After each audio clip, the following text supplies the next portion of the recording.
নিশ্চয়ই এতক্ষণে জেনে গেছেন। সেটা হচ্ছে আহ, আমার সাবজেক্ট, যেহেতু আগের লাইভে আমি বলেছিলাম জেনারেল ওয়াকারুজ্জামান হানি ট্র্যাপ হয়েছে, আমি জাস্ট সার্কামস্টান্সেস ডিসকাস করব যাতে আপনারা বুঝতে পারবেন যে হানি ট্র্যাপ আসলেই হয়েছে কি হয়নি। আমরা সবাই জানি যে উনি 5ই আগস্টের আগে 3rd আগস্ট উনি একটা দরবার নিয়েছিলেন অফিসারদের। ওই অফিসারদের দরবারে অফিসারদের কথাবার্তা শুনে এবং যখন উনি বুঝতে পেরেছেন যে অফিসারদের পালস, তারা জনগণের মুখোমুখি দাঁড়াবে না, শেখ হাসিনাকে সাপোর্ট দিবে না, তখনই তিনি তার সিচুয়েশন পাল্টিয়ে দিয়েছেন। উনি ইচ্ছা করলে কিন্তু শেখ হাসিনাকে অ্যারেস্ট করে রাখতে পারতেন, কিন্তু উনি তাদেরকে সেফ এক্সিট দিয়েছেন। পরবর্তীতে 626 জন মতান্তরে আরো অনেক বেশি, প্রতিটা ডিভিশনেই স্পেশালি যশোর দিয়ে সিলেট দিয়ে অনেক লোকজন, আওয়ামী লীগের লোকজন গিয়েছে এবং সরাসরি সেনাবাহিনীর সহায়তা তারা পেয়েছে। তার পরবর্তীতে এখন আসি যে আমরা সবাই জেনেছি যে 5ই আগস্টে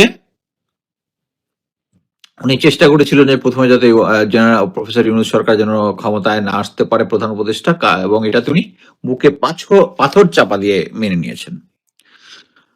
এর পরবর্তীতে হাসনাত আবদুল্লাহ এবং আসিফ মাহমুদ বলল যে সেনাপ্রধান বলেছেন যে একটা বাংলাদেশে 30 থেকে 35% আওয়ামী লীগের সাপোর্টার আছে, অতএব তাদেরকে নিষিদ্ধ করা যাবে না এবং রিফাইন্ড একটা আওয়ামী লীগ আসবে।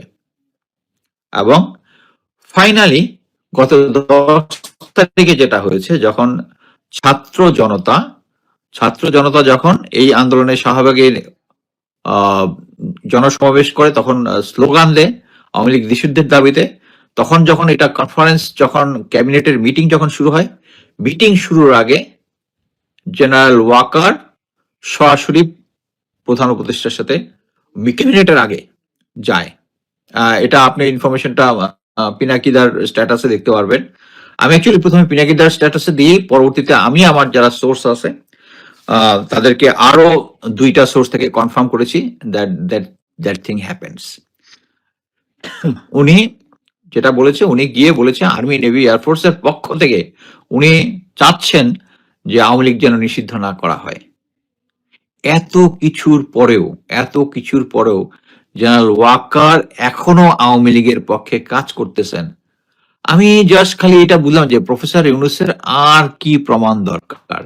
আমরা এখানে আওয়ামী লীগকে নিষিদ্ধ করেছি, নিষিদ্ধ করার গেজেটের মধ্যে লিখেছি যারা গুম, খুন, হত্যা, লাশ পোড়ানো, হেলিকপ্টার থেকে গুলি করা, যত কিছু আছে সবকিছু, এবং পাশাপাশি ইউএন এর যে রিপোর্টটা আছে, এই রিপোর্টটার পরেও উনি গিয়েছে। উনি ভালো মতোই জানে যে তাকে একবার, আপনার মনে করতে পারবেন যখন হাসনাত আবদুল্লাহ, সজীব ভুইয়া যখন তাকে যে উনি যে এই সিচুয়েশনটা বললো যে কি বলে রিফাইন আওয়ামী লীগ, এটা বলার পরে আমরা সবাই যারা ইউটিউবে কথা বলি, ফেসবুকে কথা বলি, তারা কথা যখন বলা শুরু করলাম, তখন আপনি এর কিছুদিন পরেই দেখছেন প্রতিটা মেইন স্ট্রিম মিডিয়াতে, মানে ইয়াতে লোকজন মোটামুটি তাকে পীর, মানে পীর নবী রসুল বানাই ফেলতেছে। একজন তো বলেই বসছে যে কি ফেরাউনের ঘরে যেরকম মুসা আলাহিসাল্লাম হয়েছিল, সেরকম ফেরাউনের ঘরে জেনারেল ওয়াকার ছিল। সেই ফেরাউনের ঘরে জেনারেল, এখন চিন্তা করেন যে সেই মুসা আলাহিসাল্লাম এখন ফেরাউনের পক্ষে ইয়া করতেছে, সুপারিশ করতেছে আল্লাহর কাছে গিয়ে বলতেছে ফেরাউন ঠিক আছে, তো ফেরাউনের সাপোর্টার আছে, তো ফেরাউন ভালো না, খারাপ না, তো ভালো মানুষ। সো উনি এখন সেই ফেরাউনের ঘরে থেকে এখন ফেরাউনের জন্য, মুসা নবী হয়ে এখন ফেরাউনের জন্য সুপারিশ করতেছে। জোক। এখন আপনি দেখেন, আমি গত ভিডিওতে কি বলেছি যে general Waker is honey trapped. Honey trap কি হবে? জিয়াউল আহসান তাকে ব্ল্যাকমেইল করেছে যে আপনার সাথে শেখ হাসিনার যত কনভারসেশন আছে সব আমি ছেড়ে দিব। তার যত গোয়েন্দা সংস্থার সমস্ত প্রভাব ব্যবহার করে ওই জিনিসটা আনার জন্য তারেক সিদ্দিকের বাসায় গিয়েছে এবং ওখানে হানি হয়েছে। এবং হওয়ার পরে এখন আপনি দেখেন জেনারেল ওয়াকার তো কোর্সের প্রথম দিকেরই ছিল, একদম এক্সট্রিম না হলেও একদম প্রথম দিকেরই তো অফিসার ছিল। তার আইকিউ লেভেল তো এতদিন ধরে মানে মানে ওনার আইকিউ ইয়াটা আমি বলবো যে ইন্ডিয়াকে ম্যানেজ করতেছে, আমাকেও ম্যানেজ করতেছে, প্রফেসর ইউনুসকেও ম্যানেজ করতেছে, উনার সম্বন্ধে এত কিছু বের হয়ে যাচ্ছে যে উনি এত কিছু করতে, তারপরে উনি আওয়ামী লীগকে নিষিদ্ধ না করার জন্য উনি ভালো মতো জানে যে এই জিনিসটা আউট হবে, তারপর কেন আওয়ামী লীগ এবং ইয়ার কথা শুনতে হবে? উনি কি জানে না যে এটা নিয়ে এটার ইম্প্যাক্ট কি হবে? উনি জানে না? উনি তো গাধা প্রকৃতির লোক না, সেনাপ্রধান হয়েছে উনি। তার কেরিয়ারে ভালো ভালো জায়গায় বিভিন্ন জায়গায় চাকরি করেছে, তারপরেও কেন করেছে? কারণ উনি চায় না ওই ভিডিও কেউ বের করুক। সো ওইটা হলে ওনার মানে অলরেডি পরিবারের সাথে তো গন্ডগোল হয়েছে এত কিছুর পরেও, এখন শুধু ওইটার জন্যই উনি আওয়ামী লীগকে এখন পর্যন্ত সাপোর্ট দিয়ে যাচ্ছে, হানি ট্র্যাপড। বাট আমি তারপরে বলবো জেনারেল ওয়াকারুজ্জামানকে সবকিছু ছেড়ে দিয়ে, এবং এই কারণেই আবার একটা বলি যে এখনো তার আশায় আছে যে একটা সিচুয়েশন হবে, আর্মি ক্ষমতা দখল করবে, আর্মি ক্ষমতা দখল করলেই 9 ডিবির জিওসি মঈন স্যার আছে, ওখানে ডিজি বিজিবি আছে, ঢাকার ব্রিগেড কমান্ডগুলো সব আওয়ামী লীগ সব তারা আন্ডার কন্ট্রোলে নিয়ে নিবে। এটাই হচ্ছে মেইন আওয়ামী লীগের এবং ইন্ডিয়ার প্ল্যান অনুযায়ী। বাট এই প্ল্যান কাজ করতেছে না।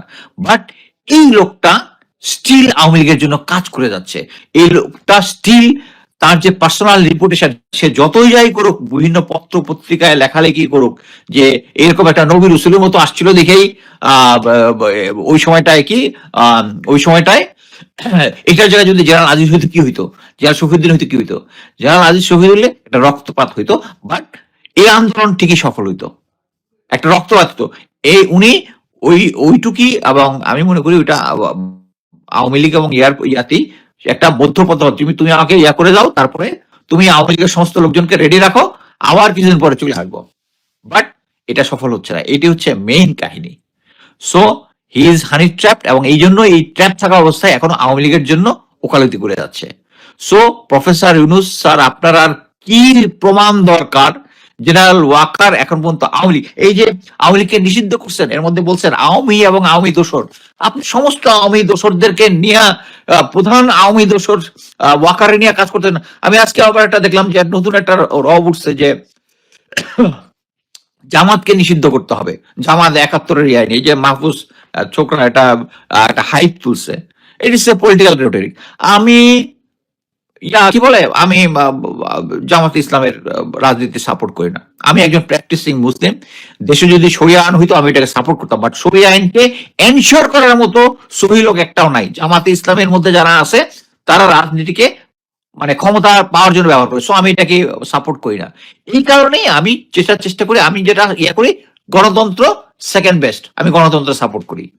সো 54 বছর আগে ওরা যে কাজগুলা করতেছিল, যা মানে পাকিস্তানের পক্ষে নিছিল, খারাপ কাজ করছে, ভালো কাজ করে নাই, তাদেরকে এটার জন্য ঘৃণা করি, তাদের বিভিন্ন কার্যক্রমে ঘৃণা করি। বাট তাদের এগেনস্টে যদি এতই তথ্য প্রমাণ থাকতো, আওয়ামী লীগ আমলে তো এগুলো সবগুলো ধরে ফাঁসি দিয়ে দিত। যদি সাক্ষী প্রমাণ থাকতো, যে কয়টাকে ধরছে এর মধ্যে বহুত সাক্ষী প্রমাণের নিউজ আমরা জানি না।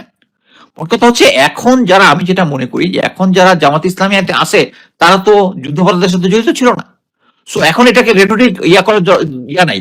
এখন একটা গণতান্ত্রিক পয়েন্টে তারা রাজনীতি করুক, তাদের যদি ভোট দেয়, আমি জামাতকে কোনোদিন ভোট দিব না। বাট কথা হচ্ছে যে জামাতকে ভোট দিতে চায় তাদেরটা আমি আমাকে স্টপ করার তো আমার কোনো অধিকার নাই, তাদের করার তো আমার কোনো অধিকার নাই।